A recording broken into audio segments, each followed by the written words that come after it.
Тэгэхээр яг одоогийн байдлаар бол улсын хурал дээрээс яаралтай гормоор хилцэхээр засгийн газраас өргөн байрсан бизнесийн эрхчлөөний тухай анхдагч хуулийн төсөл бас яг эд хилцүүлэгтэй явж байгаа. Ер нь энэ 7 хоногтоос батлагдах болов гэсэн юм хүлээлттэй байна.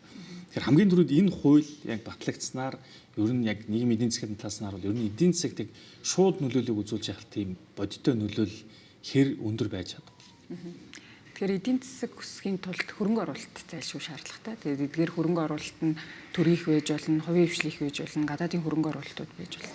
Тэгээд гадаадын хөрөнгө оруулалтыг харахаар өнгөрсөн онд бол бас буурс үзүүлэлт. Тэгээд 2012-3 оноос хойш бол гадаадын хөрөнгө оруулалтын хэмжээ төдийлөн нэмэгдэхгүй. Гадаадын хөрөнгө оруулагчид бол нэлээд олон гомдлуудыг бол эдийн засгийн хөгжлийн хамтлаг бол гаргасан. Тэгэхээр эдгээр асуудлуудаа шийдэхгүйгээр бид нэр эдийн засаг маань цаашаа тэлэх ямарч боломжгүй ийм нөхцөл байдалд хүрээд байгаа. Тэгэхээр эдийн засгийн эрхчлөөний хуулийг бас боловсруулж байгаа үндслэлийг эдийн засгийн хөгжлийн яамныхны бас тайлбарлаж байгаагаар ерөөдөө хөрөнгө оруулалтын маргаан шийдвэрлэх тогтолцоо 184 улсаас 109 дүгээрттэй шүүхийн маргаан шийдвэрлэлтээр л 72. За энэ зөвхөн гадаадын хөрөнгө оруулалт ч гэхгүй дотоодын аж ахуй нэгжүүд, банк санхүүгийн байгууллагатай холбоотой маргаан ч гэсэн шүүхээр бол маш их уддаг.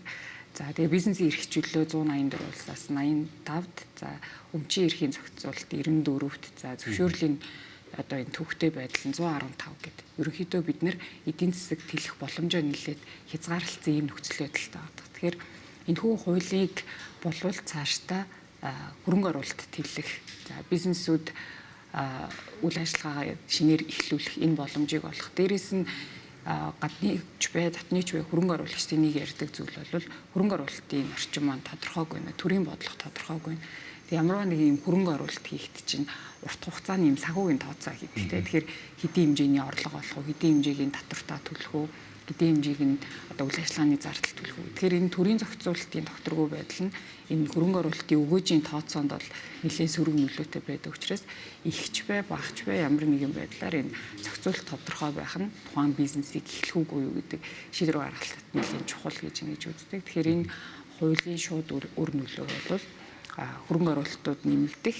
За тэгээд улмаар энэ бол эдийн засгийг өргөжүүлэх, ажлын байр бий болгох, энэ таатай орчнууд бол бий болох болов гэсэн эрэг талаас бол нөлөөлт. Тэгвэл 2025 оны байдлаар ихэд ерөнхий сайдын өгсөн мэдээлэлээс харахад бол гадаадын FDI шууд хөрөнгө оруулалтын хэмжээ бол жишээ нь 50% бараг буурсан гэсэн юм үзүүлэлт харагдаж байгаа. Нөгөө талд бас Монголын эдийн засгийн өсөлтийг хадгалах гэдэг ийм сорилт давхар одоо засгийн газар өмнө байх шиг байна л да. Тэгэхээр яг энэ бизнес эрхчлөөний тухайн анхдагч хуулийг дагуулад бас татварын багц хуулиуд орж ирж байгаа.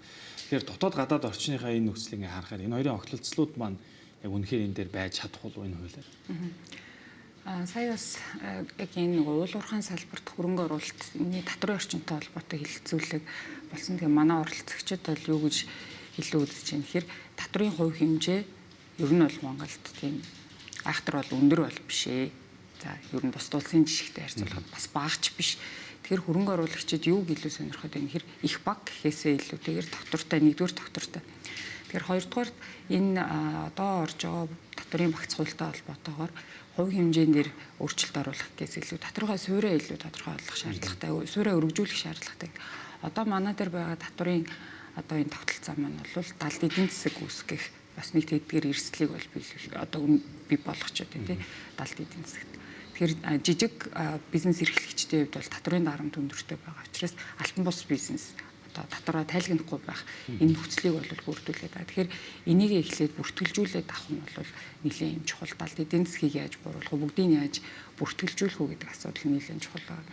Олон улсад байгаа жишгийг харахаар татварын хувь хэмжээнээс илүүтэйгээр бас зарим урамшууллын тогтолцоог бол нэлээд өргөн дэлгэр бол ашигладаг. Тэр тухайн аж ахуй нэгжээс авах татварын хувь хэмжээ гэхээс илүү олон хүмүүсийг ажлын байраар хангасан бол тэднийг үнэн зөв тайлгнасан бол эргээд хувь хүндэнчдэр тухайн аж ахуй нэгдэнчдэр тодорхой урамшууллууд олоход явдаг. Энэ нь бол бүртгэлжүүлэх нэлээд том тогтолцоо. Тэгэхээр манай дээр болохоор тусдаа одоо улсын хурлын гишүүд байна. Тодорхой яан тамгууд бол өөрсдийнхөө асуудал дээр татварын хууль дээр одоо энэ хөнгөлтүүдийг оруулаад эрхэл юм бол энэ салбар хөгжих гэдэг. Яг үдээчмэн салбар, уул уурхай салбар, барилгын салбар, хөрөнгө оруулалт гэх мэтчлэнгээр ингээд яваад байгаа. Тэгэхээр бүгдийг хөнгөлөөд ахын чухал юм уу? Тэгвэл эргээд төсөвт ямар хувь нөхцөл байдал үүсгүү.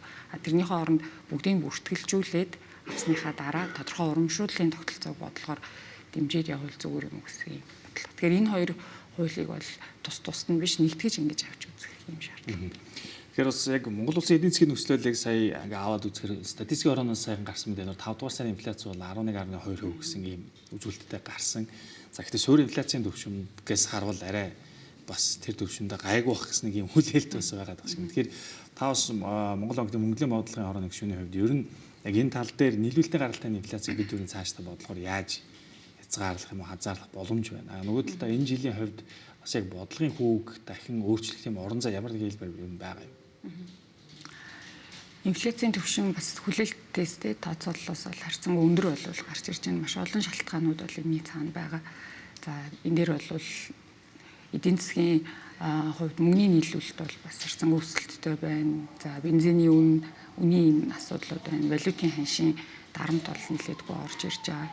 За хүнсний бүтээгдэхүүн дээр ч гэсэн үнийн өсөлтүүд бол ажиглагдаж байгаа. Хомсдол нэлээд бий болсон, нийлүүлэлтийн шок өндөртэй байна. Тэгэхээр энийг бол богино хугацаанд давах боломж бол бас харьцангуй хязгаарлагдана. Ер нь инфляцийг докторжуулах хэсэг дээр 2-3 асуудлыг бол ярмаар байгаа. За хамгийн ихнийх нь болохоор институцийн чадах гэдэг. Дэлхийн банкнаас гаргадаг дэлхийн засаглалын индексээр бол Монгол улс бол нэлээд доогуур орж ирж. Тэгээ энэ дээр нийтдээ 87 улстай 10 жилийн датан дээр хийсэн харьцуулалтаас бол засаглалын индекс өндөртэй улсад инфляцийн түвшин нэг оронтой тоонд байт юм байна. Манай улсын хувьд бол эдийн засгийн эрхжүүлөө, за дээрээс нь тэр авилгалтай тэмцэх нийтээ ийм 6 үзүүлэлтээр бол авч үздэг. Тэгэхээр энэ 6 үзүүлэлтээр авилгалтай тэмцэх, за улс төрийн доктортой байдал, хууль дэдлэх, за зохицуулалтын чанар, эдийн засгийн үр ашиг, иргэдийн дуу хоолой ингээ 6 үзүүлэлтээр тухайн улс орны засаглалыг хэмждэг. Тэгээ манай улс бол энэ дээр бол нэлээд 100 оноо авахаас бүх үзүүлэлтийн дундчлалд үзүүлэлтийг 47.5 оноо авч байгаа байхгүй. Тэгэхээр бид нэр бол дунджаас доогуур үзүүлэлттэй байна энэ засаглалынхаа. Тэгэхээр энэ засаглалын суурийг бэхжүүлэх нь бол одоо инфляцийг урт хугацаанд доктортой барих нэг юм суурь гол хүчин зүйл юм байна гэдгийг бол бид ойлгох хэрэгтэй. Түүнээс биш яг бодлогын хөө өөрчлөгдснөөрөө инфляцийг бууруулах боломж нэлээд хязгаарлагдав. Одоо ч гэсэн иргэдийн хувьд, бизнес эрхлэгчдийн хувьд зээлийн хүүг бууруулах юм хүсэл сонирхол бол маш өндөр байгаа. За банкны бодлого ч гэсэн одоо зээлийн хүүг намд ор түвшинд байлгах, инфляцийг намд ор түвшинд байлгах зорилготой ч гэсэн зөвхөн арга хэрэгсэл нь бол одоо бодлогын хүү гэдэг ийм арга хэрэгсэлтэй. Тэгэхээр инфляцийн түвшин 11.2% болцсон энэ нөхцөл бодлогын хүүгээ бууруулах боломжгүй. Тэгэхээр эдийн засагт бол нэрлсэн хүү бодит хүү гэсэн юм ойлголт бол байдаг. Тэгэхээр бодит хүү гэдэг маань бол нэрлсэн хүүгээс инфляц асаад байгаа шүү дээ.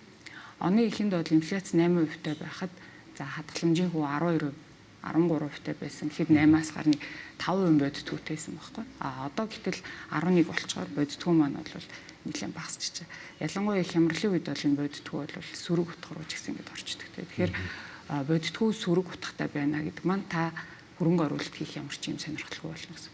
Хадгаламжинд мөнгөө хийснээрээ таны мөнгө өсдөг бол эсрэгээрээ буурах нөхцөл байдалтай байдаг учраас энд бол бодлогын хүүг бууруулах орон зай бол төдийлөн богино хугацаанд ажиглагдахгүй байна. Тэрний оронд бол энэ засаглалын суурь үзүүлэлтэд одоо энэ хууль эрх зүйч. Одоо яг энэ саяын энэ бизнес эрхчлөөний тухай хууль байна. Татварын багц хуулиуд бол хөрөнгө оруулалтууд тэлхийн боломжийг гаргах. Тэгэхээр эдийн засгийн өсөлт өнгөрсөн онуудад бол уул уурхаагаас нэлээд хамааралтай байсныг бид бүгдээрээ мэдж байгаа. Гэхдээ энэ одоо таатай нөхцөл хэр удаан хугацаанд үргэлжлэх үү гэдэг нь бол ойлгомжгүй нөхцөл байдаг. Дараагийн хөрөнгө оруулалтуудыг авчрах, дараагийн одоо бизнесүүдийг, том төслүүдийг эхлүүлэх, энэ бол эдийн засгийн өсөлтийг авчрах, одоо яг бодиттойгоор ажлын байр бий болгох, бодиттойгоор хүмүүсийн орлогыг нэмэгдүүлэхийн боломжийг бол гаргаж ирнэ. Инфляцийн тайлангаас харж байхад бол ер нь хэрэглээ суурьтай ийм эдийн засгийн өсөлт нэлээд ажиглагдаад байна. Тэгэхээр энэ хэрэглээг юу дэмжиж байгаа гэхээр зээлийн одоо өсөлт бол дэмжиж байгаа. Тэгэхээр энэ бол хүн болгоны одоо авж байгаа зээл нь өөрөө орлогоос хамаараа дээд хязгаартай учраас тодорхой хэмжээнд хүрээд ингээд дахиад зээл гарах боломж хязгаарлагдах учраас одоо сая ярьсан суурь асуудлууд дээр л гол өөрчлөлт хийх хэрэгтэй гэж. Тэгэхээр төгсгөлд нэг зүйлийг тодорхойлоход түрүүн бас ярьсан яг бизнес эрхчлэлийн тухай хуулийг дагалдаад бол энэ чинь баг 90 гаруй хууль дагаж өөрчлөлт орж байгаа. Тэр дөрөв мэдээж татвар багцуулаад явж байгаа. За үүнтэй яг зэрэгцээ тус хувийн урилгын албан татвараа 1% болгоё гэдэг санаачлагыг тухайлбал зарим улс хурлын гишүүдээс гаргаад ингээ өргөн бариад түүнийг одоо батлуулах гэдэг ингээ яваад байгаа. Тэгэхээр яг нөгөө талдаа төсвийн бүрдэлч гэдэг юм уу яг энэ томорцсон саваас ингээ харахаар яг 1% болгочхоор нөгөө 9% тэр асуудлыг яах вэ буюу одоо суурь татваруудаа бид нар яах ёстой юм бэ? Энэ юу н хэрэгжих талаас хэр бодиттой прагматик гэж та экспертүүд дарж. Одоогийн төсөв дээр байгаа нөгөө татврынхаа бүтцийг харахаар хувийн орлогын албан татвар бол нэлээд өндөр хувийг бол эзэлдэг. Тэгэхээр энэ хувийн хэмжээ маань 1% болсноор бол багасна гэсэн үг тийм. Иргэд хувь иргэн талаас нь бол татврын хэмжээг аль болох бага байлгаж за тэр зөрүү зардлаа бол хоригдлол байд юм уу, ирээдүйн хөрөнгө оруулалт байд юм уу, одоо хэрэгцээтэй зүйлтэй бол зарцуулахыг бол хүсэж байна. Гэтэл төсвийн энэ алдагдаад байгаа 40% байгааг одоо бууруулснарыг хэдөө болох тооцоог бол сайн мэдэхгүй. Гэхдээ энэ бол нэг 10-20% ч юм уу болж багасах. Тэр зөрүүг юугаар нөхөх вэ? Тэгэхээр одоо төсөв нийлээд тэлцэн нөхцөл байдалтай зардал бол ерөөсөө манай дээр буурахгүйгээр ингэж төсөвлөгддөг. Энэ үед бол зөрүүг юугаар нөхөх вэ гэдэг асуулт. Ялангуяа урсгал зардал нэлээд ийм өндөр дандаа байгаад байгаа шүү дээ. Тэгэхээр энэ зөрүү зардал өнгөрсөн жилүүдэд яаж нөхөгдөж ирсэн бэ гэхээр өөр зээлээр л нөхөгдөж ирсэн. Тэгэхээр одоогоор бол энэ татврын 1% өөрчлөлт нь төсөв дээр ирэхийн зөрүүг бол гадаад үр зээл авах. Эсвэл дотоод бонд гаргачих тийм тий. Өрөөр санхүүжүүлэхээс энэ аргагүй нөхцөл байдал. Тэгэхээр энийг хэрвээ яг ингэж иргэдэд ээлтэйгээр өөрчлөё гэж бодж ивэл засаг дээр байгаа төсвийнхөө бүтцээ эхлээд зэгцэлчээд за тэгээд орлого нь ийм хэмжээнд орж ирэхэр байна гэх юм бол энэ хэрэгжүүлэх боломжтой. Тэгэхгүй бол энэ бол бидний яг одоо авж байгаа үр ашиг юм шиг боловч ирээдүйд бидний төлөх ёстой үр төлбөр болж, үүрэг хариуцлага болж л үлдэх тийм зүйл харагдаж байна. За тань төрөлцөө ирж ярилцсанд маш их баярлалаа.